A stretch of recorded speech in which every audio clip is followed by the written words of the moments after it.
एक middle class family जिसका सपना होता है कि उसका बच्चा कोई सरकारी नौकरी कर ले या फिर प्राइवेट सेक्टर में अच्छे पैकेज पर लग जाए।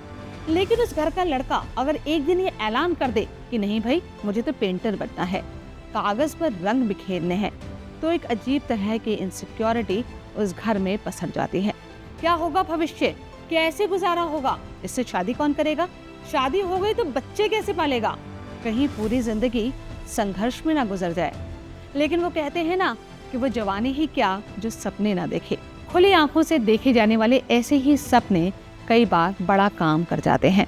नमस्कार, मैं हूं शांता सिंह और आप देख रहे हैं बोले भारत। और आज हमारे साथ हैं युवा पेंटर सत्यधीर सिंह, जो कांटों भरे राह पर चलते चलते कुछ गिरते कुछ संभलते कला की दुनिया में एक बड़ा नाम कर चुके हैं।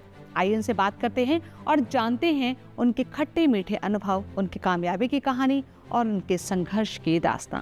बहुत स्वागत है आपका सत्यधीर हमारे स्टूडियो में।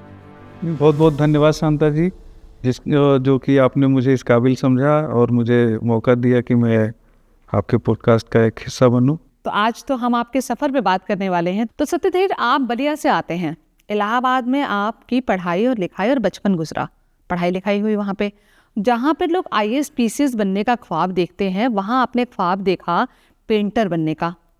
मतलब ऐसा हुआ कैसे, आपको थोड़ा डर नहीं लगा? जी, उस समय उस एज में या उस समय तो मुझे कुछ पता भी नहीं था कि डरना चाहिए कि नहीं डरना चाहिए। वो एक फ्लो में चीज़ें होती चली जाती हैं और आपको कुछ भी ऐसा पता नहीं रहता है कि आप क्या करने वाले हो। क्योंकि मैं एक एवरेज स्टूडेंट था, तो ऐसे कोई बहुत बड़े सपने मेरे थे भी नहीं। और चूँकि इलाहाबाद में एक माहौल रहता है सिविल सर्विसेज का, तो मैंने भी लगभग उसी तरह के कुछ सपने देखे रहे होंगे। मेरे फादर खुद भी एक PCS ऑफिसर रहे हैं, तो एक माहौल तो या और उन चीज़ों को देख के लगता था कि हाँ, मैं भी सिविल की तैयारी करूँगा। और उसी राह के लिए फिर मैंने जैसे ग्रेजुएशन किया, उसमें भी मेरे सब्जेक्ट्स भी मतलब economics, middle east, English literature वगैरह थे। लेकिन ये पेंटिंग और ड्राइंग करना मेरा शौक़ था, जो कि बचपन से ही था। और वो शौक़ चूँकि मैं साइंस साइड से भी नहीं पढ़ा, तो होता है कि भाई उसमें आप उस तरह की जो वो चीज़ें होती हैं आप बनाओ, जो उनके बीच बीच में आते हैं ना रिपोर्ट्स के लिए। लेकिन मुझे दूसरे लोगों के जो BEd वगैरह के चीज़ें और वो सब मेरे को लोग ला के दे देते थे बनाने का।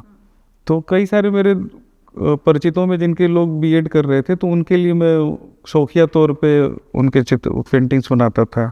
और जो सब्जेक्ट्स मुझे पढ़ने में कम रोचक लगते थे, तो जिस क्लास में मैं पढ़ता होता था, तो उस टीचर का ही पोर्ट्रेट वगैरह कुछ वैसी चीज़ें, मतलब मैं उसमें कॉपी में ही यही सब चीज़ें बनाता था। या हिस्ट्री वगैरह में भी जब मैं कुछ लिखता था, तो साथ में अकबर का, जहांगीर का, इस तरह के लोगों का वो चित्र बना देता था, इवन एग्ज़ाम पेपर में। तो कहीं ना कहीं ये शौक़ था, मुझे भी नहीं पता था कि मैं पेंटिंग करने वाला हूँ।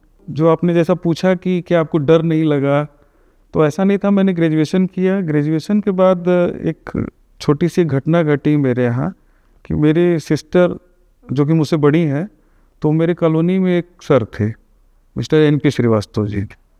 तो ये उनके यहाँ गए कि उनको पता चला कि एक पेंटिंग सिखाते हैं सर, तो वो उनके यहाँ वो गई और उन्होंने फ़ीस जो उनकी उस समय शायद 200 रुपये थी, तो इन्होंने पे कर दी। उसके बाद ये उनके पास पढ़ने गई नहीं, क्योंकि इनको ना शौक़ था, बस इन्होंने रॉ में भर के ले लिया था एडमिशन। जब मुझे पता चला कि मेरे कॉलोनी में ही कोई सर हैं जो कि आर्ट सिखाते हैं, तो फिर मैं उस पैसे की भरपाई के रूप में और खुशी के मारे कि यार कोई टीचर तो है, तो मैं उनके यहाँ गया कि सर मुझे आप सिखाइए। और उनकी शर्त थी कि वो सिर्फ लड़कियों को सिखाते थे, क्योंकि इलाहाबाद में जैसे एक होता है कि एक माहौल वहाँ का था आज से 10 से 15 साल पहले, कि लड़के आएंगे तो, और अगर उनको पता चल गया कि यहाँ लड़कियाँ आती हैं पढ़ने सीखने, तो उसके पीछे पीछे उनके बहुत सारे दोस्त और ये सब आने जाने शुरू होंगे बिना मतलब की मारपीट। और वो बेचारे शांत आदमी थे, तो उनको फिर मैंने गारंटी दिया, एक बगल में अंकल आंटी थे, कि वो मेरे परिचित है ऐसा वैसे। बहरहाल वो तैयार हो गए। और उनके यहाँ जो पिछले 1-2 साल से लड़कियाँ और जो इनके स्टूडेंट्स थे जो पेंटिंग कर रहे थे, जो मुझे मेरा एज ए सब्जेक्ट तो कुछ नहीं था, बट मैं इतना मेरा शौक़ था कि मैं 1-1.5 हफ्ते के अंदर ही उन सबसे बेहतर कर रहा था और उनका सबसे फेवरेट स्टूडेंट हो गया।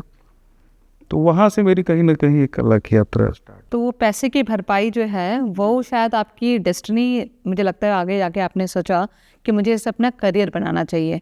तो वो मतलब एक आपके जीवन की घटना थी जिसने शायद आपके जीवन की दिशा को बदल दिया, और तब शायद आप ग्रेजुएशन कर रहे थे। इसके बाद आपने तय किया कि आपको फाइन आर्ट्स में करना है। ग्रेजुएशन जब मैं कर रहा था और ये मैं शुरू भी किया, तो मुझे ऐसा नहीं था कि मैं ऐसा कुछ करने वाला हूँ।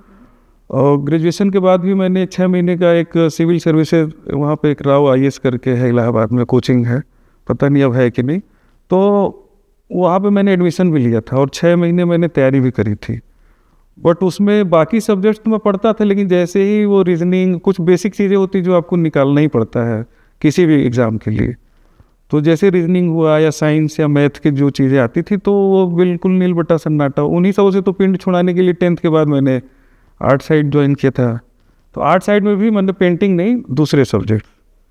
तो फिर जब सर के यहाँ NP श्रीवास्तव सर के यहाँ जब मैं पेंटिंग करना शुरू किया, तो वहाँ एक मेरी सीनियर, मतलब वो बाद में सीनियर हुई, मैंने एक लड़की थी शिल्पी करके, तो उसने मुझे सलाह दिया कि सत्यधीर, तुम्हारा पेंटिंग और इस पे हाथ तो बड़ा अच्छा है, तुम BFA कर लो। तो BFA मुझे पता नहीं था कि होता क्या है। उसने बताया कि बैचलर ऑफ फाइन आर्ट्स होता है और इसके लिए बनारस, इलाहाबाद में शायद बहुत लोग जानते भी नहीं होंगे। तब नहीं जानते थे, क्योंकि इलाहाबाद में पहले BFA का कोई कोर्स था नहीं। ये 2002 की बात है। तो 2001 के आसपास में सर के यहाँ गया था। तो इलाहाबाद में वो उस समय नया bachelor of fine art start हुआ था, जस्ट 1 साल। वो सीनियर थे, वही उनका पहला बैच था। तो वो मुझे उसके बारे में पता नहीं था कि ये भी कोई कोर्स होता है। तो उसने बोला कि इसमें क्या है कि TGT और PGT इसके वो होते हैं, और चूँकि तुम्हारा पढ़ने लिखने में भी लगभग ठीक है, तो तुम टीचर हो जाओगे। तो कहीं ना कहीं जो एक शुरू से एक इनसिक्योरिटी थी मेरी मम्मी को, जिनको जब मैं 6th 7th के बाद से उनको हर साल डर लगा रहता था कि इस साल से पास भी होगा कि नहीं, ये नहीं होगा, क्या करेगा लाइफ में। तो कहीं ना कहीं मुझे लगा कि चलो एक टीचर बन जाऊंगा तो इनका सरदर्द सॉल्व हो जाएगा। आपने तय कर दिया कि अब आपको जो है पेंटिंग की दुनिया में, कला की दुनिया में अपना नाम बनाना है, करियर बनाना है। घर वालों का क्या रिएक्शन था? पिताजी थे आपके मतलब सरकारी नौकरी में, जी, शायद बैंक में थे? नहीं, वो यार कोऑपरेटिव बोलते हैं, कोऑपरेटिव सोसाइटीज में। तो एक तरह से जिले के ऑफिसर कह लीजिए। हाँ, बैंक में नहीं मम्मी को पहले से चिंता थी जी कि भी बेटा क्या करेगा। जी, छोटे बेटे आप थे जी। तो उस वक्त घर वालों का रिएक्शन क्या था? इलाहाबाद का एक लड़का पेंटिंग करेगा, बलिया का एक लड़का पेंटिंग करेगा, पेंटर बनेगा, क्या रिएक्शन था? किस तरह का मतलब उस वक्त माहौल था घर में? और घर का माहौल शुरू में तो कुछ समझ ही नहीं आया लोगों को। मैंने किसी को बताया भी नहीं कि मैं BFA या ऐसा कुछ करने वाला हूँ, क्योंकि मैं कोचिंग तो ज्वाइन किया ही हुआ था, और मैंने BFA का मतलब फाइन आर्ट्स का एंट्रेंस भर दिया था, जो कि शुरुआत में घर वालों को भी मैंने नहीं बताया था। और मैं उसका एंट्रेंस टेस्ट देने गया, तो वहाँ तो बहुत तरह के लोग आए, उनके पास बड़े बड़े ब्रश और ये सब तरह की चीज़ें थी।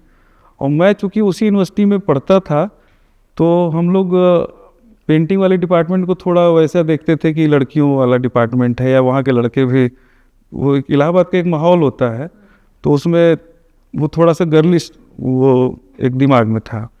तो मैं अपने दोस्तों से भी एक तरह से छुपते छुपाते गया था कि कोई मुझे क्योंकि यूनिवर्सिटी रोड पे ही ज़्यादातर लड़के हॉस्टल से इधर रहते हैं, तो मैं चुपके से ही गया था और जाके एग्ज़ाम दे के चुपचाप लौट आया घर। और जब उसका रिजल्ट आया फाइनली, तब घर वालों को पता चला कि मतलब मैं फाइन आर्ट्स और ये करना चाह रहा हूँ। फिर थोड़ा सा लगा कि ये क्यों तुम सिविल का ये वो, बट मेरे फादर इस मामले में रहा है कि वो, हालांकि मैं जहाँ तक उनको पर्सनली जानता हूँ कि उनके मन में रहा होगा कि मैं सिविल करूँ या सिविल सर्विसेज का करूँ, बट वो कभी किसी चीज़ को करके रोके नहीं। मतलब उनको था कि जो भी है वो आपको जो लगे अपना करो, एक फ्रीडम टाइप का उन्होंने शुरू से दिया। इस मामले में मेरे फादर का मैं बड़ा मतलब उनको अपना आदर्श भी मानता हूँ, क्योंकि कहीं ना कहीं जो मेरे अंदर, मैं मानता हूँ कि जो कला आई, तो मेरे घर में आर्ट जैसा तो कुछ नहीं था, लेकिन एक माहौल जो था ये मेरे फादर ने जो दिया, या मेरे फादर जो है साहित्य से बहुत जुड़े हुए रहे हैं शुरू से ही। मेरे घर में एक अच्छी खासी हिंदी की बहुत बड़ी लाइब्रेरी टाइप की थी, क्योंकि वो किताबों में बहुत खर्च करते हैं, वो किताबें हम लोग बचपन से ही अपने घर में देखे हैं। तो वो किताबें जो है मतलब वो साहित्य मेरा पढ़ने का शौक था बहुत सारा, तो मैं 7th 8th से ही लगभग मैं सारे ही मतलब प्रेमचंद की या भगवती चरण वर्मा, शरदचंद्र चट्टोपाध्याय, हिंदी की जितनी भी जो है भारतेंदु हरिश्चंद्र, लगभग सभी की किताबें ये सब 7th 8th से ही पढ़ता रहा हूँ। और वो धीरे धीरे वो शौक़ बढ़ता गया। तो उसमें मुझे आत्मकथात्मक वाली जो चीज़ें हैं ये बहुत ज़्यादा बाद में 12th के बाद या ग्रेजुएशन के आसपास वो ज़्यादा प्रभावित करने लगी। तो वहाँ से मुझे ऐसा लग रहा है कि कहीं ना कहीं मेरे अंदर का एक वो स्टार्ट हुआ होगा कि मैं भी कलाकार बनूंगा। तो वहाँ से फिर, लेकिन हाँ जो है कि मम्मी मेरी थोड़ा ज़्यादा टेंशन में थी। लेकिन जब उनको लगा कि उनको मैंने बताया कि इससे टीचिंग निकल जाएगा ये होगा, तो थोड़ा बहुत वो आश्वस्त थी। मतलब एक आपने हाँ, सिक्योरिटी दे दी। लेकिन जब मैं धीरे धीरे मिल जाएगी। जी, लेकिन जब मैं धीरे धीरे वो लगने लगा कि नहीं ये तो जॉब के लिए भी नहीं, क्योंकि बाद में करीब 2-1 साल के अंदर ही मैं डिसाइड कर लिया कि मैं जॉब नहीं करना चाह रहा हूँ। तो वो इनसिक्योरिटी बाद में और बढ़ गई, जो कि अभी तक है शायद। मतलब किस तरह के, आमतौर पर लोगों को लगता है ना कि अब क्या होगा।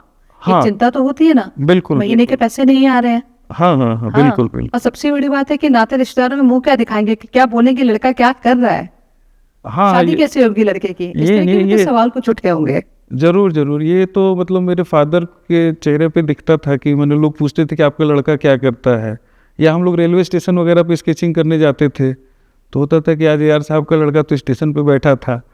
तो उनको कई बार वो मतलब उनको ऐसा बुरा भी नहीं लगता होगा, लेकिन वो समझा नहीं पाते थे कि वो कर क्या रहा है, करना क्या चाह रहा है। तो इलाहाबाद यूनिवर्सिटी में आपको वो माहौल मिला जहाँ आपको समझ में आया कि कैसे आपका जो दिल के करीब है जो चीज़, उसके आप और करीब जा सकते हैं, वो रास्ता दिखाया आपको इलाहाबाद यूनिवर्सिटी ने। और इसके बाद शायद वहाँ से आप भारत भवन गए। जी, ये कहीं ना कहीं ये इलाहाबाद से तो उतना मैं नहीं कहूँगा कि मुझे एज अ आर्टिस्ट बनने का बहुत माहौल मिला, या वहाँ से मैंने डिसाइड किया कि मुझे इस लाइन में जाना है। इलाहाबाद में मैं पेंटिंग जस्ट शुरू किया, जस्ट क्योंकि वो मेरी फ्रेंड ने जो बताया कि आप TGT PGT निकाल लोगे तो एक जॉब सिक्योरिटी पर्पज से वो हुआ। उससे मेरी मम्मी भी थोड़े दिन शांत रही कि अच्छा ठीक है। लेकिन इसका जो बीजारोपण कहूँगा जो बढ़ा, जो मतलब बीज तो था कि चूंकि आर्टिस्ट तो पेंटिंग तो अपन करते ही थे, ड्राइंग करते थे। लेकिन एक हमारे गेस्ट फैकल्टी थे उस समय, अनंत साहू जी, जो कि खैरागढ़ यूनिवर्सिटी से पढ़े थे और वो वहाँ पे हमारे यहाँ टीचर थे इलाहाबाद यूनिवर्सिटी में। तो वो हम लोग को पहली बार भारत भवन बताया कि एक जगह है, वहाँ पे म्यूजियम है और पूरा आर्ट का माहौल है। तो उन्होंने हम लोग को बताया, और पहली बार हम 5 लड़के, जिसमें कि उसमें से 2-3 आर्टिस्ट अभी भी स्टेब्लिश रूप में, हरीश एक ओझा एक मेरा दोस्त है, आनंद प्रकाश एक मेरा दोस्त है, ये लोग हैं, मनीष मौर्य। तो ये 3-4 लोग आज भी वो लोग फील्ड में प्रॉपर कर रहे हैं और उनका भी एक अच्छा धीरे धीरे बढ़ रहे हैं। तो हम 4-5 लोग का एक अपना ग्रुप था, और हम सब अनंत साहू सर जो हमारे सर थे, तो उनके साथ हम लोग भारत भवन पहली बार गए। और वो जस्ट गए थे कि 1 हफ्ते के लिए वहाँ का म्यूजियम देखेंगे, वहाँ का ट्राइबल आर्ट म्यूजियम देखेंगे, मॉडर्न आर्ट गैलरी है। और पहली ही बार में बिना किसी तैयारी के बस एक पिट्ठू बैग, वो जो स्कूल बैग टाइप का होता है, वो लेके गए। और हम लोग पहली बार करीब 1.5 महीने वहाँ रह गए। वहाँ का माहौल में ही एक अपने आप में था, एक कुछ था जो कि रोक लिया। और वहाँ पे यूसुफ सर हैं, थे उस समय डिप्टी डायरेक्टर, और बहुत बड़े कलाकार भी हैं। तो यूसुफ सर ने एक माहौल जो दिया, जैसे उनका था कि आप काम करो, काम को देखो। वहाँ पे दिन रात यही चर्चा ही होती थी, काम को कैसे देखते हैं, काम को कैसे करते हैं, क्या थॉट प्रोसेस होना चाहिए। तो ये सब हम लोग कभी ये सब वर्ड सुने ही नहीं थे कि थॉट प्रोसेस भी कोई चीज़ है क्या, या एक उसके लिए माहौल होना चाहिए क्या। वहाँ जाके हम लोगों ने कई पूरे देश के कलाकार, चूंकि वहाँ भारत भवन में वो मल्टी आर्ट सेंटर है, एक ही कैंपस के अंदर रोज ड्रामा और नाटक होते हैं। वहाँ पे कथक और नृत्य के भी बड़े बड़े इंटरनेशनल नेशनल लेवल के प्रोग्राम होते हैं। वहाँ पे सिरेमिक और स्कल्पचर के भी काम होते हैं। तो एक तरह से मल्टी आर्ट, जो आर्ट में जो भी ललित कलाएं हैं, सारी वहाँ पे चीज़ें देखने के लिए और लाइव करने के लिए, और पूरे देश और दुनिया के कलाकार वहाँ आते थे। तो वहाँ जाके हमारा विजन सडनली एकदम वाइड हो गया। तब जाके हम लोग को लगा कि काम देखने आना चाहिए, काम करने आना चाहिए। और फिर एक यूसुफ सर की जैसे ठीक है, पर डे आप 40-50 छोटे पेपर या बड़े पेपर जो आप भरो, कागज पे कुछ भी करो, अंदर की पहले भड़ास निकालो। घर वाले ये नहीं कहते थे कि हमारा लड़का कहाँ पड़ा हुआ है? कभी ये चिंता नहीं होती थी कहाँ अकेले पड़े हुए हो, वापस आओ? नहीं, इस मामले में मैं बड़ा शुक्रगुजार हूँ कि मेरी फैमिली जो है, मेरे फादर खास तौर से, वो बहुत ज़्यादा एकदम पल्लवित पोषित जो बच्चे होते हैं उस टाइप का इनकी न सोच रही है। बस वो था कि मैंने एक मैसेज मिल जाए कि उनका एक शुरू में हम लोग जब बचपन में एक मेरे फादर का मैं सुनता था कि no news is a good news, कि मैंने अगर कोई न्यूज़ नहीं है तब उतने फ़ोन उनके चक्कर नहीं थे। और कभी भी ऐसा माहौल मेरे घर पे रहा भी नहीं कि एक एक चीज़ के लिए फ़ोन करके रोज़ मम्मी लोग सवाल कर रही कि क्या हो कैसे हो। तो हफ्ते में भी एक कॉल आ गई, मतलब कि सब ठीक है। और हाँ, जब मैं इलाहाबाद में घर था, से पैसे मंगाते थे? शुरू में तो बिल्कुल मंगाते थे, लेकिन हाँ मैं सीमित पैसे मंगाते था, जितना कि मतलब एक टिफ़िन का और उसका और उस तरह से चीज़ें। चाहता तो मैं थोड़ा बहुत इमोशनल करके और मंगा सकता था, बट कहीं ना कहीं वो भोपाल जाने पे वो अंदर की उस तरह की चीज़ें ख़त्म हो गई कि बहुत अच्छे से सारी सुख सुविधाएं होनी और चाहिए। आप काफी यंग थे तब, बहुत 21-22 साल के? 21-22 साल के थे। और भोपाल में हम लोग को एक माहौल मिला कि जैसे भारत भवन का जो स्टूडियो का किराया वो 150 रुपये महीना था, और एक गेस्ट हाउस था उसका जिसमें कि लोग अपने कोई भी रह सकते थे, 200 रुपये उसका महीना था। और वो भी यूसुफ सर वहाँ के जब डायरेक्टर थे यूपी, तो वो किसी महीने कोई लड़का दिया नहीं दिया तो वो आर्टिस्टों को मतलब बड़ा सपोर्ट करते थे। तो ये भी नहीं कि वो जो रहने का पैसा 200 रुपये लग रहा है वो आप दो तभी रहोगे, नहीं तो ले दे के हम लोग 300-350 जो बेसिक खर्चा था, उसके अलावा टिफ़िन और खाने का लगभग 2-2,500 में हो जाता था। वहीं पे बहुत लोग आते थे जो कि 8-8, 5-5 हज़ार घर से मंगाते थे, और वो अलग से कमरा लेके रहना और सारी चीज़ें, ऑटो से जाना। हम लोग पैदल ही पैदल हर चीज़ करते थे, बसों से जाते थे। तो कहीं ना कहीं वो एक अंदर से चीज़ जब फकड़पन रहेगा तभी ये कर पाओगे, नहीं तो आप सुविधाएं खोजोगे तो नहीं कर नहीं हो पाएगा। अच्छा, तो भारत भवन को तो आमतौर पे जैसे कहते हैं ना कि एब्स्ट्रैक्ट के रूप में जाना जाता है, कि वो एब्स्ट्रैक्ट आर्ट का एक अड्डा है जहाँ से उस तरह के कलाकार निकलते हैं, पेंटर्स निकलते हैं। आपने फिगरेटिव चुना, फिगर्स पे काम किया, ये कैसे आपने मतलब इस चीज़ को आपने समझा कि नहीं मेरा जो फोटे है वो यही होगा, मुझे इस पे काम करना है? जी, ये एक मेरे लिए बहुत बड़ा क्वेश्चन था प्रारंभिक दौर में, क्योंकि वहाँ पे भोपाल में एक माहौल सा था, और सारे जब एक जगह सारे ही जहाँ अपस्टेट करते हैं तो उसमें बातचीत भी होती थी कि ये आत्मा परमात्मा और दिल से बहुत जुड़ा होता है, उसमें कोई रूप नहीं होता है, तो इस तरह की बातें। तो उसमें सारे लोग जब एक तरह की बात कर रहे हैं तो कहीं ना कहीं फिगरेटिव को ऐसा लगता था कि वो कुछ निचला काम कर रहा है। एक माहौल सा ऐसा हो जाता है उस एज में। और सभी उस समय जब युवा रहते हैं तो उसमें सबसे बड़ी बात क्या होती है कि सब लोग अपने आप को वैन गॉग और पिकासो और हुसैन से नीचे उस समय कोई नहीं सोचता है। तो उसी तरह का चीज़ था। तो वो एक चीज़ था कि लेकिन वहाँ के जो सीनियर आर्टिस्ट थे जो आते जाते थे, तो वो लोग बोलते थे एक चीज़ मैं जो हमेशा सुनता था कि जो आपके दिल में आए वो करो। तो और आपका दिल का क्या था? और तो दिल में क्या था कि मेरे में स्टोरीज बहुत चलती थी, क्योंकि मैं इलाहाबाद से हूँ और साहित्य भी बहुत पढ़ा था, और कहीं ना कहीं मैं मिडिल क्लास की सोच को बहुत लेके शुरू से ही कहीं ना कहीं वो मुझे प्रभावित करती थी। तो मुझे लगता था कि मध्यम वर्गीय लोग हैं ना, जिनके सपने बहुत बड़े होते हैं और रियल लाइफ में वो अचीव बहुत कम थोड़ा कर पाते हैं, तो हमेशा उनके जीवन में एक द्वंद्व होता है कहीं ना कहीं। कई बार वो जो है वो देते भी हैं अगली पीढ़ी को। जी जी उससे बिल्कुल, अगली पीढ़ी में जाते हैं वो। पीढ़ी में, हाँ। वो मैंने एक मिडिल क्लास मेरे ख्याल से रोज रात को जब वो सोता है तो सुबह जब वो उठता है तो एक लंबी कोई कार और एक छोटा सा या बड़ा सा कोई घर या बंगला बना के ही वो उठता है।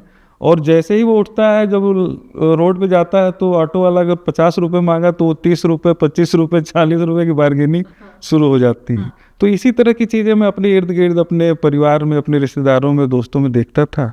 तो कहीं ना कहीं इस तरह की बहुत छोटी बड़ी कहानियाँ, जैसे कि मान लीजिए कि अब कोई लड़की है, अब धूप से बचने के लिए उसने दुपट्टा चेहरे पर डाला, बांधा, और छज्जे पे कोई आंटी खड़ी है जो हमेशा बालकनी में, वो अपने आप कहानी बोल लेंगे कि किसी लड़के से मिलने जा रही है। चौराहे पे कोई लड़का बाई चांस बाइक पे खड़ा है और वो किसी और का वेट कर रहा है, हाँ, लेकिन उसको लगेगा कि ये लड़की उसको मिलने जा रही है और वो इनका किसी वो छोटी छोटी कहानियां कॉलोनी में चल निकलेंगी। छत पे खड़ी लड़की जो है, हाँ, वो इस तरह की जो स्टोरीज होती हैं वो मुझे बहुत प्रभावित करती थी। तो मैं सोचता था कि मेरे करीब तो इस तरह की कहानियां हैं, और चूंकि मैं थोड़ा हर चीज़ को एक लाइट मोड में और उसके पॉजिटिव एटीट्यूड को, मेरा जीवन का रुख बड़ा पॉजिटिव रहा। मैं हमेशा बहुत मुंह लटका के और दुखी टाइप का न मैं रहा हूँ, न मैं वैसा माहौल कभी कहीं पसंद करता हूँ। तो इस तरह की छोटी छोटी, या क्योंकि जैसे कि कार्टूनिस्ट जो होते हैं तो वो एक व्यंग भी देते हैं तो एक उसमें पॉजिटिविटी रहती है और एक आगे के लिए वो रहता है, क्लू रहता है। तो उस तरह की चीज़ें प्रभावित करती थी। तो मेरे मन में इस तरह की बहुत सारी स्टोरीज चलती थी। तो मुझे लगता था कि चूँकि मैंने भी जब भारत भवन गया तो 5-6 महीने मैंने भी अब्स्ट्रैक्ट काम किया।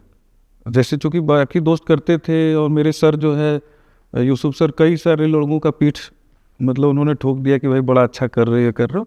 और मुझे जब वो देखते थे लगता था कि अब वो कुछ बोलने उनके मन, अब बाद में पता चला कि वो बोलने वाले थे, उसके पहले मैं कुछ काम चेंज कर देता था। तो मैंने भी कुछ दिन अब्स्ट्रैक्ट काम किया अब्स्ट्रैक्ट में, लेकिन मुझे वो सुकून नहीं मिल पा रहा था, या मुझे लगता था कि मैं अपनी बात उस तरह से कन्वे नहीं कर पा रहा हूँ। और फिगरेटिव मैं कर नहीं पा रहा था, करना नहीं चाहता था, क्योंकि मेरा फिगरेटिव बहुत अच्छा नहीं था यूनिवर्सिटी टाइम पे भी। जैसे यूनिवर्सिटी में एक जो बेसिक सब्जेक्ट होते हैं कि आपको पोर्ट्रेट करना है, फुल फिगर करना है, लैंडस्केप करना है, तो ये हम लोग आउटडोर पे जो जाते थे स्केचिंग वगैरह करने, तो उसमें भी मेरा बहुत अच्छा नहीं था। मैं कुछ न कुछ अपना ही कुछ बनाता था। तो ये मेरे साथ ये भी चैलेंज था कि मेरे अंदर स्टोरीज बहुत हैं बट मैं फिगरेटिव भी नहीं कर पा रहा था। अब्स्ट्रैक्ट में कर लेता था लेकिन उसमें मुझे सुकून नहीं मिल रहा था, मज़ा नहीं आ रहा था। तो भारत भवन में मैं एक काम करता था कि मैं पर डे आफ्टर लंच, मैं भारत भवन में एक मॉडर्न आर्ट गैलरी है और एक ट्राइबल म्यूज़ियम है, दोनों उसी कैंपस के अंदर हैं। तो मैं पर डे लंच के बाद में मॉडर्न आर्ट गैलरी में जाता था, और मॉडर्न आर्ट गैलरी में सारी पेंटिंग जो कि रोज़ मेरी देखी हुई है, एक एक कदम उसका नपा हुआ, बट मैं पर डे लगभग देखता था। उसमें मुझे बड़ा अच्छा लगता था। तो बातचीत जो सीनियर आर्टिस्ट से बातचीत होती थी, तो उसमें मैंने कहीं से सुना था कि जैसे भूपेन खक्कर एक आर्टिस्ट है बड़ौदा के, वो नॉन आर्ट मतलब अदर फील्ड के थे, वो आर्ट बैकग्राउंड से नहीं थे, और उनका कहना था कि आप जहाँ से जितना भी आर्ट जानते हो आप वहीं से आप कला कर सकते हो, ज़रूरी नहीं कि उसके लिए आपको कोई नियम कानून हो। और उनके मैंने ड्राइंग्स भी देखे तो मुझे लगे कि हाँ वो तो यार कोई बहुत एस्थेटिकली और टेक्निकली बहुत वैसे नहीं है, बट वो बाकी बड़ी महान पेंटिंग्स हैं आज की डेट में। तो मुझे वो उनकी बात क्लिक करी। और शुरुआती दौर में जैसे जोगेन चौधरी जी हैं या के जी सुब्रमण्यम है, तो इस तरह के जो उन लोग की जो कामों में जो फ्लो है और जो एक अनगढ़ सा जो चीज़ें कहीं से भी कहीं छूट गई, तो वो मुझे लगता था कि यार शायद मैं ऐसा कुछ कर सकता हूँ, मतलब वो मेरे करीब लगता था। तो मैंने वहीं से शुरुआत करी, और करते करते करते धीरे धीरे फिर मैं उसमें मेरे ड्राइंग करने में मुझे एक मुझे लगने लगा कि हाँ मैं अपनी चीज़ें कह पा रहा हूँ। तो फिर वहाँ से फिर मैंने ड्राइंग, सबसे पहले तो मुझे ड्राइंग प्रभावित करी। और अब ट्राइबल आर्ट म्यूज़ियम है या जैसे अपने इंडिया में फोक आर्ट और ट्राइबल आर्ट जो है बहुत ही ये मेरुदंड है अपने भारतीय कला जगत का, तो जिसमें कि लाइन प्रधान, हमारे भारतीय कला का क्या है कि वो रेखा प्रधान चित्रण है। चाहे आप प्रागैतिहासिक काल में जो पहाड़ों के अंदर जो गुफा चित्रण है, उनमें भी उन लोगों ने लाइन से और उसके थ्रू किया है, स्क्रैबलिंग करी है। तो वो मुझे लगता था कि हाँ मतलब आप इतने सहज रूप से करो कि वो सब की बात भी हो और आप अपनी बात कह सको, उसमें कोई नियम कानून नहीं रहे। क्योंकि शुरुआत में देखा जाए तो आदिकाल में तो किसी ने कोई पढ़ाई थोड़ी पढ़ी थी आर्ट की, लेकिन वो करते थे क्योंकि जो उनके मन में डर था या धर्म था उसको लेके वो काम करते थे। तो इस तरह की, चूँकि मैं पढ़ा हुआ भी था साहित्य वगैरह, तो वो मेरे साथ साथ मतलब दिमाग में उसका एनालिसिस भी चलता था बौद्धिक रूप से भी। तो उस तरह से फिर मैंने ड्राइंग को अपना विपन बनाया, मुझे लगा ड्राइंग में मुझे मेरा रास्ता निकल सकता है। तो फिर मैंने, चूँकि जो मेरे सर थे वो कहते थे पर डे 40-50 काम करो, मैंने एक रियाज बनाओ पर डे उतना बैठने का। तो वो फिर छोटे छोटे काम मतलब पर डे करने की कोशिश करते थे, 20, 25, 30 पर डे करने लगे, फिर मज़ा आने लगा। जब मज़ा आने लगा तो फिर वो आपका। अच्छा, रंगों के साथ भी बड़ा ज़बरदस्त खेलते हैं। जो मैंने कुछ आपकी शुरुआती पेंटिंग्स देखी है उसमें रंग उतना खिल के या उभर के नहीं आते जितने इधर के आपकी पेंटिंग्स में हैं। कुछ रंग बड़े मतलब प्रोमिनेंटली दिखाई देते हैं। वो जैसे लाल रंग है, जैसे पीला रंग है। इसके पीछे की क्या मतलब ये है कि जब आप स्ट्रगल कर रहे थे तो अलग टाइप के कलर्स हैं, और जब आप एक जगह एक मुकाम पर पहुंच गए तो आपके रंग भी उतने ही चटक और खिल के नज़र आते हैं। तो क्या उसका आर्टिस्ट के जी मूड से या उसकी जो है जिसे कहते हैं कि वो उस वक्त किस तरह के हालात में है, इसका भी फ़र्क पड़ता है पेंटिंग्स में? फ़र्क पड़ता है, बिल्कुल फ़र्क पड़ता है। हर चीज़ का फ़र्क पड़ता है, क्योंकि आप जो चीज़ समाज से या दुनिया में या जो आपके जहन में, अगर आप समाज में नहीं जा रहे तो आप पढ़ रहे हो या टीवी कुछ भी, आपको कुछ भी कहाँ से कैसे क्या प्रभाव कर रहा है, प्रभावित कर रहा है ये आप नहीं समझ सकते। बट हाँ, स्टार्टिंग में क्या होता है कि जब कलाकार का स्ट्रगलिंग फेज रहता है, एकदम प्रारंभिक दौर रहता है, और ख़ास तौर से अगर वो वेल टू डू फैमिली से नहीं है, या अगर है भी तो वहाँ से ज़्यादा वो मतलब नहीं रख रहा है, तो बेसिक कलर जो होता है ब्लैक, जैसे आपको चारकोल है, ब्लैक ग्रे या स्याही है, इंक है, तो ये कुछ बेसिक चीज़ें आपको कम पैसे में कम बजट में अवेलेबल होती हैं।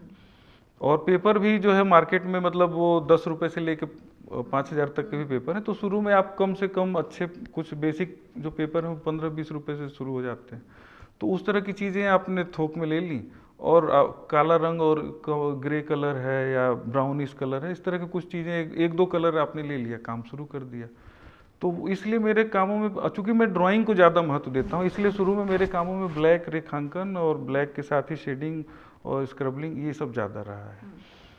फिर एक माहौल का भी फ़र्क पड़ता है, जैसे थोड़ा बहुत काम जब बिकने लगे, आपने फिर चीज़ें खरीद ली, मटेरियल आ गए, तो अब चूंकि नए नए प्रयोग कर रहे हो, और कहीं ना कहीं मेरे ख्याल से हर इंसान में, खासतौर से इंडियन उसमें, आपको जो चटक रंग है ज़रूर प्रभावित करेंगे, क्योंकि वो अगर आपने ध्यान दिया है तो, क्योंकि एक तो बेसिक कलर जो होते हैं लाल, पीला और हरा, जो ये बेसिक कलर होते हैं जो कि समाज में हैं और या बेसिक रंग ही हैं, तो वो इजीली अवेलेबल है। और बचपन से आप यहाँ पे अगर यूपी के हो या नॉर्थ बेल्ट या कहीं भी, मेरे ख्याल से तो जैसे हनुमान जी हैं, आप बचपन से हनुमान मंदिर माँ बाप के साथ जा रहे हो, तो वो पूरा एक ऑरेंज कलर का वो पोता रहता है। औरतें सिंदूर लगाती हैं, बचपन से आप होली खेल रहे हो, जी जी, तो होली खेल रहे हो तो उसमें गुलाल और अबीर है, तो वो चीज़ें कहीं ना कहीं आपको जीवनचर्या का हिस्सा है, तो वो आपको प्रभावित करती है। तो बेसिकली जो चटकीले कलर हैं, भड़कीले कलर हैं, वो आपके जहन में रहते हैं, और फिर जब आप थोड़े युवा होते हो तो कहीं ना कहीं आप अफेयर और प्रेम और इस तरह की भी चीज़ें होती, तो उस समय रंग बहुत प्रभावित करते हैं। तो और शायद वो घर को भी रंगों से भर देते हैं कई बार। हाँ, जिस घर में लगती हैं पेंटिंग्स, बिल्कुल बिल्कुल, वो उस घर के खालीपन को भी पूरा कर देते हैं। हाँ। अच्छा, इससे मुझे लगा आप तो एकल परिवार चल रहे हैं जी, और आपकी जो पेंटिंग्स है उसमें भरा पूरा परिवार दिखता है, कई बार कुनबा दिखता है पूरा। जी जी जी। इसके पीछे क्या कोई सोच है कि जहाँ आप तय कर रहे हैं कि एक या दो तो नहीं दिखाएंगे लोग, मियाँ बीवी बच्चा माता पिता पड़ोसी रिश्तेदार में भी, और पता नहीं कौन, रिक्शा वाला भी इसमें हो सकता है, ऑटो वाला भी हो सकता है, उसके पीछे क्या मतलब, क्या कुछ सोचते हैं, कुछ कहानी कहने की कोशिश करते हैं क्या आप, या कोई मैसेज कन्वे कर रहे होते हैं? बिल्कुल, मेरे उसमें मतलब मैसेज कन्वे करने की कोशिश करके तो मैं कोई काम नहीं करता। मैं ज़्यादातर जो मैंने खुद जिया है और जिन चीज़ों से प्रभावित हुआ हूँ, जिनको रोज़मर्रा में, तो मैं मिडिल क्लास फैमिली का हूँ और मैं मिडिल क्लास की सोच को ही पेंट करता हूँ। और मेरे ख्याल से इसमें इतना कुछ है कि आप जीवन भर भी काम करते रहोगे तो वो ख़त्म नहीं होगा, क्योंकि मैं जैसे शुरू में भी बताया कि मिडिल क्लास के सपने असीमित होते हैं, बहुत बड़े होते हैं, क्योंकि वो हायर क्लास की तरफ जाना चाहता है और रियल में वो टुवर्ड्स लोअर फैमिली की तरफ है, या उसके वो है लोगों से उसको तालमेल बिठा के भी रखना है। तो वो जो छोटे छोटे परिवारों में जो, या छोटी कॉलोनीज़ में जो स्टोरीज़ होती हैं ना, वो मुझे शुरू से ही प्रभावित करती हैं। इसीलिए मेरे कामों में एक ग्रुप रहता है, या जैसे मदर फादर बच्चे या कपल्स, इस तरह की चीज़ें ज़्यादा रहती हैं।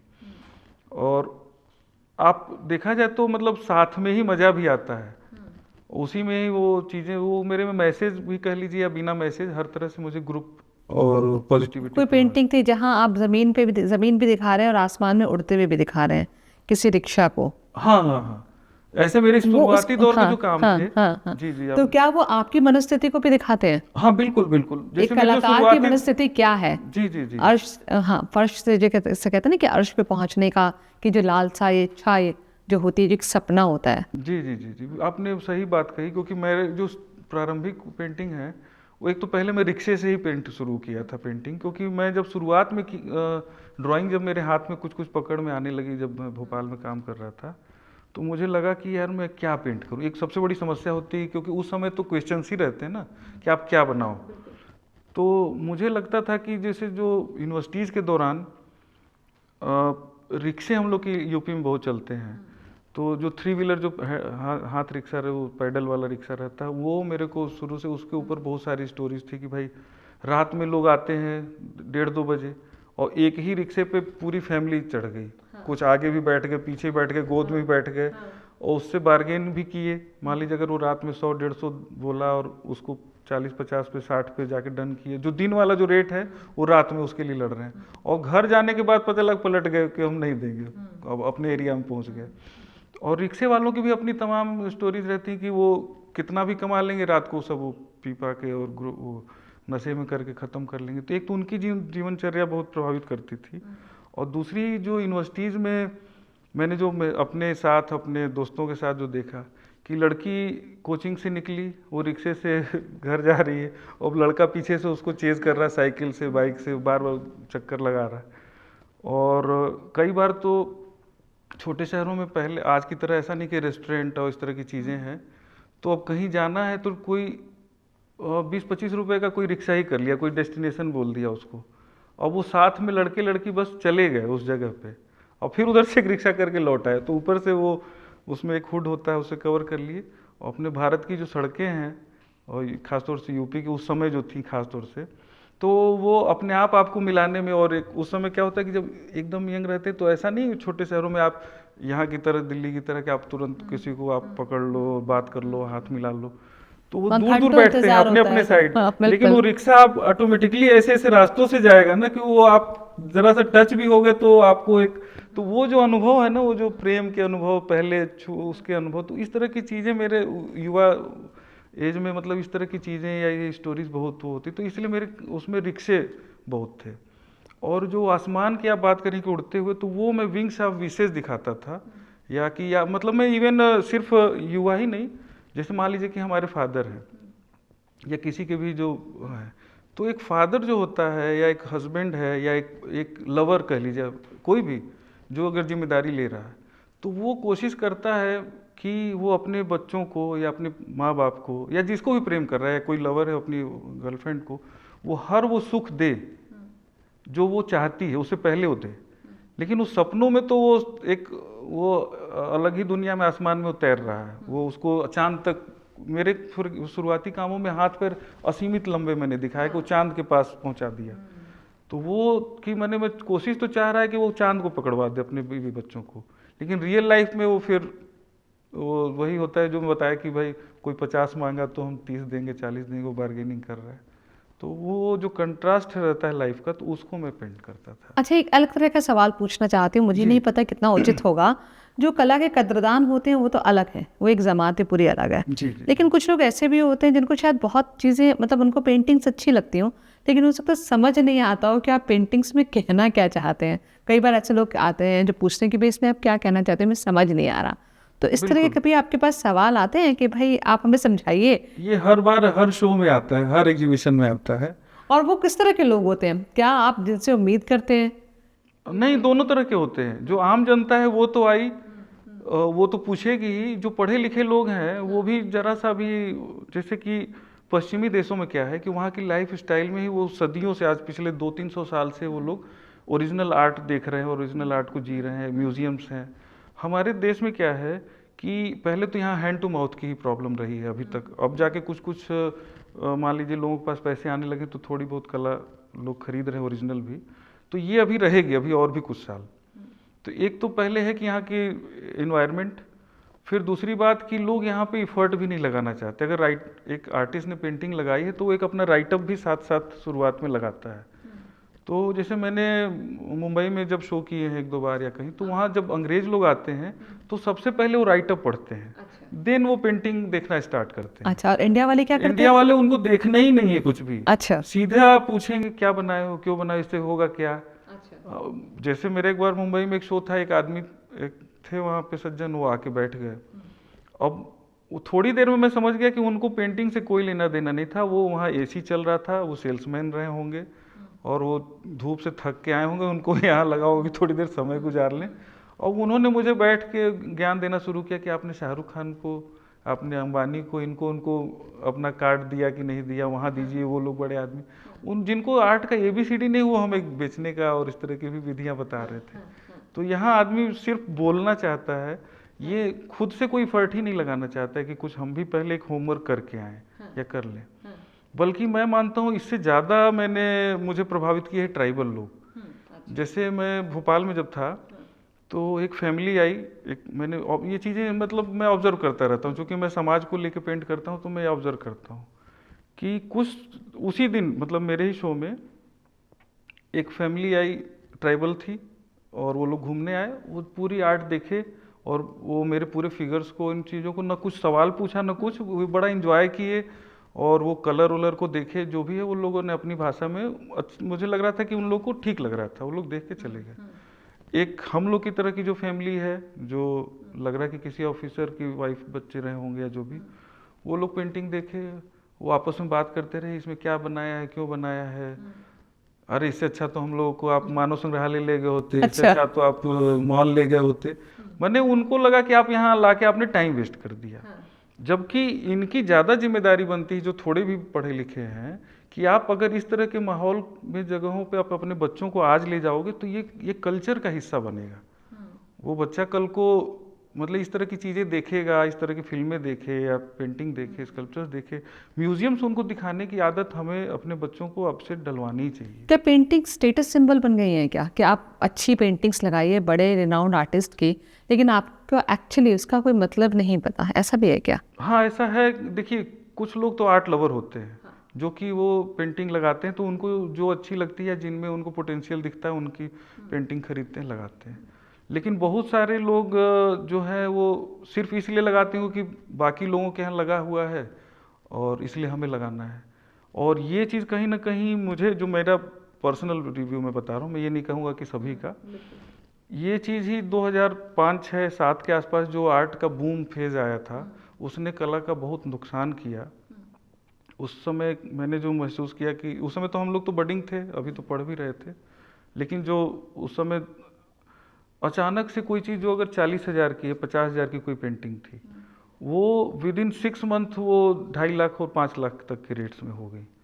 उसमें just because of ego of this type of people. क्योंकि जैसे सपोज करिए कि वो कोई चीज़ ऑक्शन में गई, अब 2 या 3 ऐसे लोग हैं जो कि एक सेम क्रय शक्ति के हैं, और उनको सिर्फ इसलिए क्योंकि सामने वाले ने अगर उसकी बोली 50,000 लगाई है, तो मैं 1,00,000 लगाऊंगा, 1 लाख लगाऊंगा, फिर सामने वाला सोचा कि ये हम 1.5 कैसे, लगाएंगे, तो बिल्कुल उसने फिल्म 1.5 लगाया। तो स्टाइल। इस तरीके से जो है वो आपस में एक दूसरे को दिखाने के लिए उन्होंने उस आर्टिस्ट की कीमत जो है 2.5 लाख 2 लाख कर दी।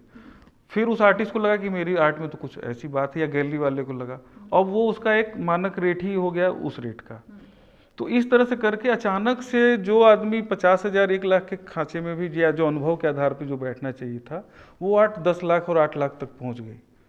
और जैसे जब वो उस तरह का एक जो माहौल ख़त्म हुआ 2008 के आसपास, तो वो पूरी की पूरी जब गिर गई, और लोगों ने जो 10-10 लाख 8-8 लाख की एक पेंटिंग लिया था, वो बाद में उसकी जो ओरिजिनल कीमत थी उसके मिलना भी मुश्किल हो गया। हाँ, उस चीज़ ने आज तक जो मतलब हम लोग हैं उस चीज़ को फेस कर रहे हैं, जो उस समय युवा आर्टिस्ट रहे होंगे, तो वो चीज़ कहीं ना कहीं वो एक आर्ट पर से भरोसा उठ गया ना लोगों का। जो पहले जाते थे वो अपने हिसाब से कुछ भी खरीदते थे, पहले हर आर्टिस्ट का काम बिकता था। 2008 से 6-8 से पहले मतलब आप जो अच्छा काम कर रहा है, अगर आप गए हैं तो कुछ ना कुछ लेके आते थे। वो चीज़ बाद में बदल गई कि सिर्फ आप ब्रांड किसी का नाम लेके जाने लगे। हाँ, कि हमें फलाना नाम की पेंटिंग, कि आपको हुसैन का ही चाहिए, हाँ, तैयब मेहता का ही चाहिए, या मंजीत बाबा का ही चाहिए। तो अब आप जब सिर्फ नाम लेके गए, तो अभी भी जैसे अगर देखा जाए, तो मैंने जो ऑब्जर्व किया है कि अगर आर्ट मार्केट से अगर भारतीय जो इनकम है, वो क्या बोलते हैं, जो जीडीपी और सब निकालते हैं, तो उसमें कला जगत से जो पैसे आते हैं वो दिखते हैं, लेकिन वो क्या है, कहीं ना कहीं वही वर्क रीसेल हो रहे हैं। जो युवा कलाकार जो पिछले जो इस समय जो 35-40 साल के हैं, उसमें से बहुत गिने चुने ऐसे नाम हैं जिनको कि कुछ वो वैल्यू मिल रही है और रुपए मिल रहा है। हाँ, कहीं ना कहीं वो पुराने ही काम या पुराने ही आर्टिस्ट जो आज की डेट में अब नहीं है, गुजर गए हैं, उन्हीं की आर्ट वो रीसेल हो रही है। सतीश जी, ये बताइएगा कि आपने जहाँ से शुरुआत की, जिस सपने को लेके आप शुरुआत की, आपको लगता है कि जो आपका ड्यू था वो आपको मिला है, आपको वैल्यू किया गया, आपको रिकग्निशन मिली है, और आपको अब उस हिसाब से पैसे भी मिल रहे हैं, जैसे कहते हैं एक बेहतर जीवन के लिए, एक सक्सेसफुल पेंटर के लिए जो ज़रूरी हो सकता है? और दूसरा एक इम्पॉर्टेंट इससे जुड़ा हुआ सवाल, मैं इस सवाल का जवाब मैं इसलिए भी जानना चाहती हूँ कि बहुत से युवा पेंटर्स जो इस इंटरव्यू को देख रहे होंगे, वो ये जानना चाहते होंगे कि भाई हमारा भविष्य क्या होने वाला है, क्या मार्केट हमारे लिए इतना बड़ा हुआ है, इतना ओपन है कि हम यहाँ आए और अपनी जगह बना सकें? जी, मैं सबसे पहले तो आपके जो पहला क्वेश्चन है कि क्या युवा पेंटर्स को ये सोच के इस फील्ड में आना चाहिए कि नहीं, तो मैं उनको सलाह दूंगा कि अगर आपकी दिल की आवाज़ है कि आपको आर्ट करना है, पेंटिंग लाइन में जाना है, तो फिर आप आओ। लेकिन अगर नहीं है और सिर्फ आप सोच रहे हो कि कल को आप इस्टेब्लिश हो जाओगे और पेंटिंग बिकेगी और पैसे आएंगे, तो उस हिसाब से तो बिल्कुल भी मैं मना करूँगा। क्योंकि जो जितने भी जो बड़े कलाकार हैं, वो उन सब ने अपने दिल की सुनी है। वो चाहे बिक रहा हो काम, नहीं बिक रहा हो, तब से वो काम किया है। और जब वो खुद को अच्छा लगेगा तभी दुनिया को अच्छा लगेगा। और जब आपका कुछ भी नहीं बिक रहा हो तब भी आप काम करते रहोगे, तभी शायद आप जब लगातार काम करते हो ना कहीं फिर गैलरीज हैं या इस तरह के लोग हैं, वो नोटिस करते रहते हैं। तो फिर वो आपको वो एक के माध्यम से दूसरा, दूसरे के माध्यम से तीसरा, फिर चांसेस मिलने शुरू होते हैं और फिर धीरे धीरे रिकॉग्निशन मिलनी शुरू होती है।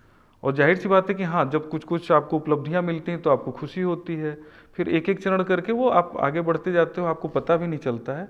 तो जब आप अनकॉन्शियस रूप में बढ़ते जाओगे तो आप इंजॉय भी करोगे और आप आगे भी बढ़ोगे। लेकिन अगर आप सोच के आओगे तो फिर आप डिप्रेशन में जाओगे, हताशा मिलेगी और आपको इस दुनिया से ही हो सकता है नफरत होने लगे। तो एक तो ये सलाह युवाओं के लिए। और दूसरा है कि मुझे जो है मिला कि नहीं मिला, तो वो मिक्स है। जैसे कि मान लीजिए, सपोज करिए कि अगर आज भी अगर अमिताभ बच्चन को कोई फिल्म अगर रिलीज करनी हो तो आज भी वो उतना ही डरेंगे जितना कि एक नया लड़का कोई आएगा डरेगा। तो ऐसा बहुत बार हुआ है कि मैंने जितना सोचा था उससे बहुत अच्छे मेरे शोज गए और बढ़िया इनकम भी हुई और मुझे खुद का एक सेटिस्फेक्शन भी अच्छा मिला। बहुत बार ऐसा होता है कि आपको जो उम्मीद किए थे या कुछ सोच के गए और कुछ भी नहीं मिला, तो आप खाली हाथ आए। तो उससे मायूस होकर और डर के कभी ना मैं बैठा ना बैठूंगा, मैं काम करता रहा। हाँ, इसमें यह है कि अगर आपका एक बैकबोन अच्छा हो, यानी कि जैसे मेरे लिए तो मैं बैकबोन अपनी वाइफ को मानूंगा, क्योंकि अगर वो साथ साथ अगर वो नहीं रहती तो जो मैं आज यहाँ पे जो आप ड्यूज़ की बात करें तो वो अभी नहीं मिल पाता। क्योंकि उसने जो मुझे सपोर्ट दिया, वो मेरे साथ रही, जैसे उसने जॉब किया तो एक रेगुलर इनकम घर में कहीं ना कहीं से जनरेट हो रही आ रही है। तो कम से कम ये तो पता है कि यार घर में खाने की तो दिक्कत नहीं आएगी, चलता रहेगा। तो वो है। फिर काम वाम बीच में बिकते हैं और कुछ ये होता है, तो वो मतलब एक लाइफ सपोर्ट रहे तो आप अच्छा फिर करते चले जाते हो। और वो लाइफ सपोर्ट कुछ भी हो सकता है। तो परिवार से तो आपको सहयोग मिला, पत्नी से सहयोग मिला। जी। दिल्ली ने भी बड़ा इंपॉर्टेंट रोल प्ले किया आपकी एक पहचान दिलाने में। इलाहाबाद में आपका बेस बना, भारत भवन ने आपको मांझा और दिल्ली आके आपको वो पहचान मिली। क्या हम ऐसा कह सकते हैं, दिल्ली ने आपके जीवन में क्या बदलाव किया एज अ पेंटर? जी, और मेरे लाइफ के मैं दो बड़े टर्निंग पॉइंट मानता हूँ। वैसे तो तीन चार हो सकते हैं, बट दो मुख्य पॉइंट है। एक तो जब मैं इलाहाबाद से जब मैं भोपाल की तरफ गया और भोपाल में मैंने अच्छा खासा समय बिताया, करीब 2006 से 2020 तक। उस बीच में मैं मतलब कुछ एक दो साल लखनऊ भी रहा। गढ़ी स्कॉलरशिप मुझे जब मिली थी, ग्रांट मिला था, और उस तरह से मैंने वहाँ पे 10-12 साल बिताए। तो जिसमें मेरा मानना है कि उसमें मैंने अपने काम पे रियाज किया। और दुनिया की, जैसे अगर मैं उस समय मुझे लगता है कि अगर मैं दिल्ली आया होता तो शायद मैं यहाँ के चकाचौंध में या बेसिक जो ज़रूरतें हैं उस पूरा करने में मैं भटक सकता था। छोटे शहर में क्या था, इलाहाबाद भोपाल में, कि एक माहौल भी था आर्ट का। माहौल एक ज़रूरी चीज़ है। सपोज करिए कि पहाड़ों का पौधा है, अगर उसको आप प्लेन में लगाएंगे तो हाँ, तो एक माहौल तो ज़रूरी है। तो जो कि बहुत बड़ा रोल प्ले किया भारत भवन ने। तो वहाँ पे मैं वहाँ से खाद और पानी मिलता रहा। और छोटा शहर होने से क्या होता है कि आप कम बजट में रह सकते हो। वहाँ पे एक दूसरे से रिलेशन पे भी मतलब आर्ट मटेरियल मिलता रहा, जो कि उधार कह लीजिए या वो कह लीजिए, तो उस पर चलता रहा। और दिल्ली जो है, मैंने 2019-20 के आसपास यहाँ आने का जो फैसला लिया, हालांकि एक अनवर सर हैं, वो एमिनेंट आर्टिस्ट हैं इस समय। तो वो मुझसे उनकी मुलाकात तो 2014-15 के आसपास हुई थी। और उन्होंने तभी मुझे कहा कि आप सधीर, आप दिल्ली आ जाओ, यहाँ पे आपके लिए स्कोप है, ये वो। बट वो मुझे आने में लगभग 5-7 साल का समय लग गया। और लास्टली मुझे लगा कि अब वो समय आ गया है कि मुझे दिल्ली जाना चाहिए। क्योंकि मेरा जब अब धीरे धीरे समझ में आया कि अगर आपको कुछ बड़ा बनना है, सपोज करिए अगर आपको महानायक अमिताभ बच्चन बनना है या तो कुछ भी ऐसा शाहरुख खान बनना है अपनी फील्ड के लिए, तो आपको मुंबई में जाके स्ट्रगल मुंबई करना जाना है। पड़ेगा, बिल्कुल। तो वैसे ही मुझे अगर इंटरनेशनल आर्टिस्ट और उस दौर में रहना है, आप छोटी जगह पे चाहे जितने अच्छे आर्टिस्ट बन जाओ, लेकिन आप एक क्षेत्रीय कलाकार के रूप में ही इस्टेब्लिश हो गया, वो सफ़र बहुत लंबा हो जाएगा और छोटी पॉलिटिक्स के हिस्से में आप आ जाओगे। तो मुझे लगा कि अगर तैरना ही है तो समुंदर में तैरो, डूबो चाहे जो हो, तो एक बार ये करके कल को ये ना अफसोस हो कि यार मैं काश दिल्ली गया होता। तो मैं फाइनली दिल्ली 2020 में शिफ्ट हुआ, और ये एक बहुत बड़ा मेरे लिए तो बहुत बड़ा फैसला था, क्योंकि वहाँ पे मेरी वाइफ की जॉब थी, एक लाइफ सुकून भरी थी, बहुत अच्छी स्टेब्लिश लाइफ हमारी थी, क्योंकि अब मैं मतलब ठीक ठाक इनकम भी होने लगी थी, काम इतना सेल हो जाता था कि वो भी घर भी अच्छा चल रहा था, तो कोई इनसिक्योरिटी जैसी चीज़ नहीं थी। लेकिन जब मैंने फैसला किया तो मैंने वहाँ पे एक मेरे पास छोटा सा घर भी था, वो भी सेल करके सीधा ही दिल्ली सब कुछ फाइनल बाइंड अप करके आया, कि ताकि कोई ये न रहे कि कल को मैं यहाँ दबाव वापस पड़े तो जाने के भाग लिए जाऊँ। सोचे, हाँ, कि हाँ पीछे का रास्ता दरवाजा बंद कर दिया हाँ, आपने। तो मैंने सीधे वहाँ से सारा कुछ बाइंड अप करके ही दिल्ली आया, कि अगर जाना होगा तो मुझे इलाहाबाद समझ ही में आए, जाऊंगा, और भोपाल नहीं क्योंकि हाँ जाऊंगा। भोपाल नहीं, तो जब आपको अपने घर वापस जाना होता है ना, तो वो ज्यादा शर्मिंदगी जैसा ज्यादा महसूस हाँ होगा। हाँ। आप ऐसे अपने घर जाओ, लेकिन अगर वापसी पीठ करके गए तो वो एक बहुत वो रहेगा। तो बहरहाल मैं दिल्ली आया, लेकिन दिल्ली मुझे लग रहा है कि बहुत अच्छा टर्निंग पॉइंट है मेरे दिल्ली आर्ट के सफ़र में, क्योंकि यहाँ आने के बाद मेरा एक स्टूडियो भी अलग हो गया, घर भी अलग हो गया, आपके दोनों देश अपने विदेश खुद में के। के एग्जीबिशन भी लग चुके हैं, आपको हाँ फॉरेन ग्रांट भी मिली है, जी जी जी जी। और शायद कई सारे अवार्ड्स भी आपको मिले हैं। हाँ, ये तो पहले भी मिले थे, हाँ। और दिल्ली आने के बाद ये और उसमें से बढ़ोतरी हुई। जैसे कि मुझे एक जैक्सन पोलक रिजनर ग्रांट है, ये न्यूयॉर्क की ग्रांट है, ये मुझे 2020 में मिली थी, और फिर से 2024 में अभी एक बार दोबारा भी मिली है, जो कि मतलब मेरे आर्ट फील्ड के हिसाब से काफ़ी मतलब अच्छा प्रेस्टिजियस अवार्ड है। ये करीब $30,000 का अवार्ड है। फिर बाकी मुझे गढ़ी रिसर्च ग्रांट है जो ललित कला एकेडमी का है, ये मिल चुका है। नेशनल स्कॉलरशिप है, और मतलब ऐसे कई सारे बाहर भी शोज गैलरीज के थ्रू, जैसे यूके में और हैम्बर्ग वगैरह, जर्मनी में, अमेरिका में, इस तरह की जगहों पे भी हो चुके हैं, सिंगापुर में। तो ये सब चीज़ें हैं, बट वो एक जस्ट रनिंग पार्ट है, वो उसके लिए ऐसा नहीं कि मैं आर्ट फील्ड को, और वो मतलब मैं करता रहता हूँ, वो आज नहीं कल मिलेगी। तो चलिए, अंतर्राष्ट्रीय स्तर पर तो आपने अपनी पहचान बना ली, जी जी। घर में पहचान बना पाए, घर वालों ने एक्सेप्ट कर लिया कि लड़का हमारा पेंटर है, अच्छा खासा अर्न कर रहा है, और उनकी अपनी एक पहचान है, या अभी भी कुछ कहीं पड़ोसी रिश्तेदार मतलब कुछ ऐसा ताना दे देते हैं जिससे लगता है कि नहीं नहीं बेटा थोड़ा चेंज कर लो ना? नहीं, अब ऐसा तो पहले तो ही बहुत था, खास तौर से वो चीज़ मुझे मम्मी पापा के शक्ल पे ज़्यादा दिखती थी। मेरी मम्मी लेकिन अभी भी बहुत परेशान रहती हैं, उनको लगता है कि मैं अभी भी क्या करूँगा, कैसे करूँगा, और उनके नज़रों में मैं अभी भी इनसिक्योरिटी देखता हूँ। बट उनको ये है कि बीच बीच में जब चीज़ें मिलती हैं तो खूब आशीर्वाद और बहुत खुशी भी मनाती हैं, अपने सबसे लोगों से बताती हैं, तो बहुत अच्छा लगता है। बट वो इनसिक्योरिटीज मेरे हिसाब से तो मुझे अब कम लगती है, लेकिन हाँ, घर वालों की नज़र में तो अभी भी हूँ आपकी मैं। पेंटिंग्स लाखों में बिकती है, ये बात क्या लोग हजम कर पाते हैं? क्योंकि जहां तक मुझे लगता है कि थोड़ा कहीं ना कहीं खिचक होती है। हाँ, कोई ये ये चीज़ तो नहीं है, कुछ इस तरह का वाकया भी आप बता रहे थे। हाँ, ऐसा एक बार हुआ था कि एक मेरी पेंटिंग कुछ अच्छे अमाउंट में बिकी थी, करीब वो मतलब ठीक ठाक अमाउंट में, तो 8-10 लाख के आसपास की थी। तो मेरे फादर ने वो अपने दोस्तों में, मित्रों में ऐसा कुछ बताया कि मेरा घर का नाम लकी है, कि उसकी लकी की कुछ पेंटिंग्स जो है अच्छा, 8 एक लाख नहीं में कुछ बिकी। पेंटिंग्स। हाँ, जबकि वो एक पेंटिंग का प्राइस था। हाँ। तो उनको लगा कि शायद कि लोगों को विश्वास नहीं होगा, या उनको लगेगा कि लोग ये झूठ बोल रहे हैं, तो वो इनसिक्योरिटी अभी भी उन लोग को लगता है कि नहीं, एक पेंटिंग का दाम इतना कैसे हो सकता है। तो ये तो सवाल अभी भी जो मिडिल क्लास फैमिली जो कि शुरू से ऐसी रही, तो सोच में तो रहती है। और खासकर लड़का अगर पेंटर हो और उसमें इसने लव मैरिज की हो, तो सोसाइटी का एक नजरिया बदल जाता है। कुछ ऐसा हुआ जी जी जी आपको? जी। मतलब क्या लग गया था कि भाई यूपी बिहार में कोई पेंटर को तो अपनी लड़की नहीं देने वाला है, तो हाँ, हम ये लव सब मैरिज तो करते हैं? ऐसा कुछ लगा तो नहीं था आपको? नहीं, ऐसा तो ये सब बहुत सारे किस्से और ये सब रहे हैं मेरी लाइफ के, तो ये तो दौर से गुजरा हूँ बहुत अच्छे से। हाँ, एक तो पहले ही लो था कि मतलब ये कुछ करेगा कि नहीं करेगा, और जब मैंने घर पे जैसे बातचीत हुई कि मतलब मुझे किसी से शादी करनी है, तब तो ये करेला ऊपर से नीम चढ़ा।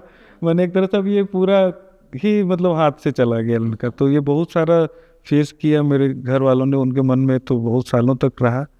बट अभी बहरहाल अब सब ठीक है। अब सब ठीक अब है। सब ठीक है। अच्छा, एक अब हो आखिरी गया। सवाल। जी भाई, पेंटर या कलाकार अपनी दुनिया में माना जाता है, ये खोए रहते हैं। जी उनके अंदर एक विचार लगातार चलते रहते हैं, एक दुनिया होती है जिसमें चीजें बनती हैं, बिगड़ती हैं। जी जी जी। तो आप तो ठीक है, पेंटर है, कलाकार है, हाँ, आपकी पत्नी के लिए कितना आसान है ये करना कि उनके पति जो है बैठे बैठे भी ख्यालों में खो जाए? तो उसके कुछ साइड इफेक्ट्स होते हैं पेंटर होने के, कि भाई ये कलाकार होने के, हाँ भाई ये साइड इफेक्ट्स है, और भाई कितना भी लव मैरिज कर लो, घूम फिर के वो तो आपको जो है। बिल्कुल बिल्कुल वो शुरुआत में ही होता है कि आपने लव मैरिज करी नहीं करी, लेकिन जब जैसे अब आपकी लाइफ चल निकलती तो वो चाहे वो अरेंज मैरिज हो लव मैरिज हो उससे फ़र्क नहीं पड़ता, हर घर में एक ही जैसा कुछ रहता है। तो वो तो बिल्कुल रहता है कि कलाकार जो है वो एक अपनी दुनिया में रहता ही है, और फिर उसमें कोई कुछ बात कर रही वाइफ, आपने ध्यान नहीं दिया, सुना नहीं, और या किसी भी चीज़ों को लेके कब घर में टन्न भन्न हो जाए कोई नहीं जानता है, तो वो होता ही रेगुलरली होता रहता है। मेरे ख्याल से मेरे ही साथ नहीं, ये सभी सभी के आर्टिस्ट लोगों साथ के ही साथ होता है। होता होगा, बिल्कुल होता नहीं है। नहीं, बिल्कुल बिल्कुल, आप इस जवाब दे सकते हैं, बिल्कुल सेफ हाँ खेल सकते हैं, क्योंकि लौट के तो आपको घर ही जाना है। जी जी जी। लेकिन वाइफ के सपोर्ट के बगैर मेरे ख्याल से कोई भी जो अगर आर्टिस्ट है या कोई भी कला मतलब किसी भी फिलोसफर हो आर्टिस्ट हो, अगर उनकी वाइफ सपोर्ट करेंगी तो वो अच्छा वो हो जाएगा। अदरवाइज वो हो सकता है आर्टिस्ट तो बन जाए बट घर फिर सही से ना रह पाए। हाँ, बैलेंस बनाना बड़ा बैलेंस, जरूरी हाँ होता हाँ। है, बहुत जरूरी। एक मुझे एक इस पे छोटी सी एक बात करना चाहूँगा कि एक हमारे सर थे, वो एक सीनियर आर्टिस्ट थे, तो उनसे मैंने ऐसे ही पूछा था कि सर मतलब कि पेंटिंग मतलब कि जैसे होता है ना कि आप कितने दिन में होना चाहिए, या जब मूड हो तो होता है ना कि एक आर्टिस्ट अपनी मूड का रहता है, ये कई बार आर्टिस्टों में होता है कि एक मूड बनेगा तब काम करो, हाँ, ये हम और लोग कुछ खास कुछ तौर को से। होता है कि सुबह 3 बजे उठ के लग गए, हाँ तो एक रात में यंग 12 बजे लग गए, जी तभी आपको, तो वो उस तरह की दुनिया भी होती है। हाँ तो एक यंग एज में इस तरह की चीज़ें ज़्यादा आपको आकर्षित करती हैं कि यार एक मन होगा तभी करूँगा, ऐसा होगा। इस तरह के बहुत सारे लड़के अपने आप में, जब जस्ट ग्रेजुएशन के तुरंत बाद हर लड़का कोई हुसैन और वैन गॉग और पिकासो ही रहता है। तो एक सर ने उन्होंने बड़ी अच्छी बात कही थी कि आर्ट या जीवन कुछ भी एक मैथमेटिक्स है, आप एक एक इक्वेशन को सॉल्व करते चलो और आप आगे बढ़ते चलो।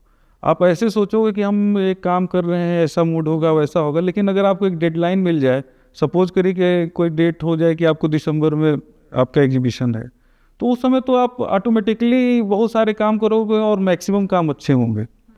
क्योंकि जब एक टारगेट हो जाता है, एक डेट हो जाती है, तो चूंकि आपका इतने सालों का रियाज है, आप देखा जाए तो आप मतलब मेरे को अब हम लोग का ऐसा समय आ गया कि अब हमें उसमें इन होने और आउट होने का ऐसा कुछ वो एक रह नहीं गया है। हम जब जाएंगे आप अपने उसी में स्टूडियो हैं, में हाँ, तो हाँ। अपने एक माहौल में तुरंत आ जाएंगे, और जब वो टारगेट हो जाता है तो वो और जल्दी आप फिर वो हर काम आपका दिल से ही होता है और टाइम से ही होता है, और आप पूरी दिन रात लगे रहते हो तपस्या की तरह, वो होता ही चला जाता है। तो वो मेरे ख्याल से जीवन में अगर कलाकारों को भी एक बैलेंस अपने आप ही वो कब बनता बिगड़ता चला जाता है, अगर आप उसको वो कहीं ना कहीं वो भी एक मैथ्स है। तो दिल भी है बट साथ साथ दिमाग और दिल का एक कॉम्बिनेशन होना जरूरी है। आप सिर्फ दिल से ही रहोगे तो आप कल को भूखे मरोगे, जब भूखे मरोगे तो फिर ऑटोमेटिकली आपकी आर्ट स्ट्रगल करेगी। जब आप क्योंकि ये पहले का ज़माना नहीं रह गया कि कहीं भी आप रह लिए, किसी ने भी आपको एक छोटा सा छत दे दिया और आप कर रहे हो। आज की डेट में अगर आप छोटी सी भी छत की रिक्वायरमेंट वो पैसे से ही पूरी होनी है, और वो पैसा अगर आपके पास नहीं है तो आप सर्वाइव ही नहीं कर पाओगे। तो जैसे जैसे ज़माना बदला है तो कुछ चीज़ें कुछ उनके भी नियम कानून बदले। तो आपकी जर्नी बड़ी दिलचस्प रही है सत्यधीर, इलाहाबाद, बलिया, भोपाल और दिल्ली, मतलब ये बहुत बहुत ही काबिले तारीफ़ है। और बहुत बहुत शुक्रिया आपको, मतलब इतनी सारी तमाम खट्टे मीठे अनुभव, खट्टी मीठी यादों को शेयर करने के लिए, और एक मिडिल क्लास परिवार से आने पर किस तरह के स्ट्रगल्स होते हैं वो लोगों के साथ शेयर करने के लिए, ताकि जो युवा हमारे साथ जुड़े हुए हैं या जो इस प्रोग्राम को देख रहे हैं वो कहीं ना कहीं उससे कनेक्ट करें और ये देखें कि अगर आप ख्वाब देख लो तो उसे पूरा करना मुश्किल नहीं है, आप भले कहीं से भी आते हो। बिल्कुल बस जी जिद होनी चाहिए और जुनून होना चाहिए। जी जी शांता जी, मैं बिल्कुल आपसे सहमत हूँ, और बहुत बहुत आपका धन्यवाद। आपका भी और बहुत आपके धन्यवाद हमारे स्टूडियो में जी आने जी के लिए। बहुत बहुत धन्यवाद आपका। तो ये थे सत्यधीर सिंह, जिन्होंने हमें बताया कि लाइफ में बैलेंस करना बहुत ज़रूरी है, और जिद और जुनून का तो कोई तोड़ है ही नहीं। जिद और जुनून रखिए, कला के प्रति अपना थोड़ा प्रेम रखिए, और लगातार अपने कर्म पथ पर आगे बढ़ते रहिए, कामयाबी मिलनी आपको तय है। इसी के साथ बोले भारत इस एपिसोड में इतना ही। नमस्कार।